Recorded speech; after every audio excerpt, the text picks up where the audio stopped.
지금은 삼천리 강산 에라 좋구나라는 제목으로도 알려져 있는 에라 좋구나 이 노래를 오늘 준비했습니다.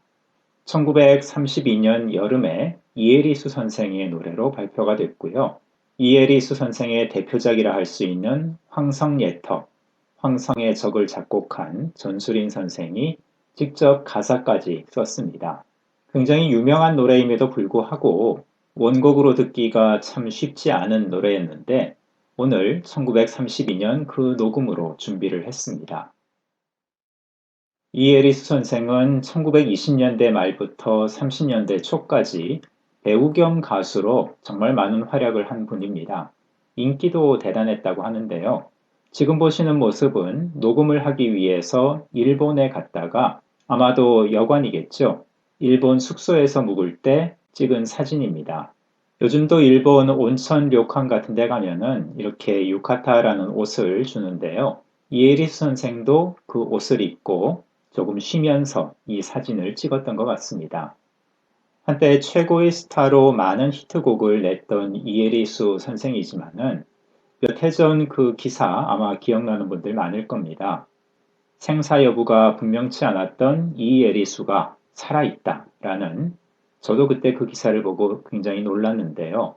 그렇게 세상의 모습을 드러내지 않았던 이유가 또 있죠.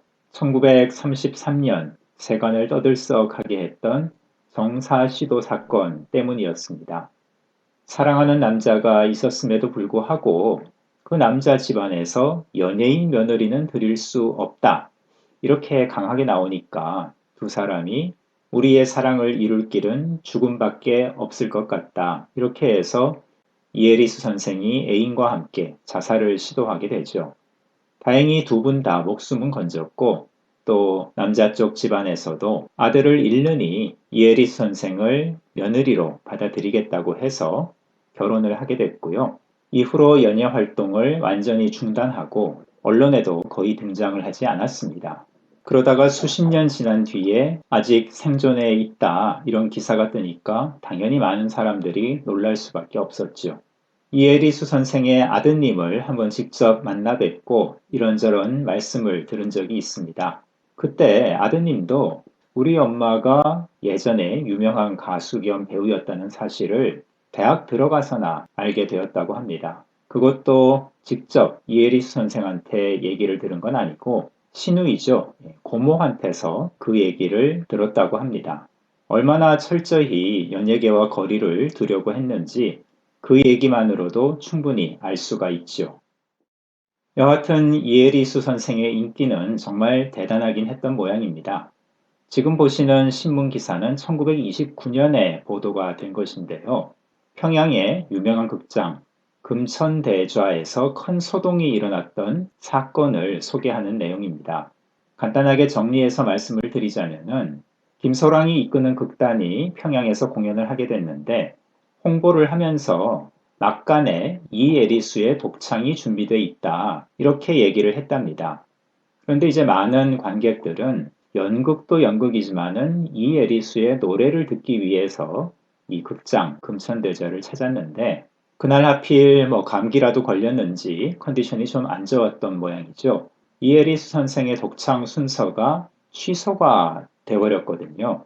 그래서 죄송합니다. 이에리수 양의 독창은 다음 기회에 이렇게 안내를 하니까 관객들이 들고 일어난 거죠. 아니 내가 연극 보러 왔느냐 노래 들으러 왔지 하면서 뭐 표값 물어내라. 결국 경찰까지 출동하는 일대 소동이 벌어졌던 겁니다. 한편으로는 재미있기도 하고 또 이에리수 선생의 인기가 가수로서 인기가 정말 대단하기는 했구나 알 수 있는 그런 내용입니다. 그런데 오늘 준비한 노래 에라 좋구나는 앞서 말씀드렸다시피 요즘은 삼천리 강산 에라 좋구나 이런 제목으로 알려져 있기도 하고요. 또 노래를 부른 가수가 신카나리아 선생으로 기억되는 경우도 많습니다. 이에리스 선생이 일찍 연예 활동을 그만둔 뒤에 무대에서 이 노래를 신카나리아 선생이 많이 불렀기 때문에 그런 인식이 자리를 잡혔다고 볼 수가 있을 텐데요. 한편으로 보면은 신카나리아 선생도 이 에라 좋구나에 대해서 나름의 연고가 있다고 볼 수도 있습니다. 지금 보시는 음반 딱지는 에라 조쿠나보다 한 해 먼저 1931년에 시에론 레코드에서 발표된 노래 무궁화 강산입니다. 신카나리아 선생이 녹음을 했고요. 민요라고 적혀 있긴 하지만 그 멜로디는 오동나무와 동일합니다. 문제는 이제 가사인데요. 가사를 이렇게 보면은 에라 조쿠나와 완전히 동일한 것은 아니지만은 굉장히 많이 닮아 있습니다.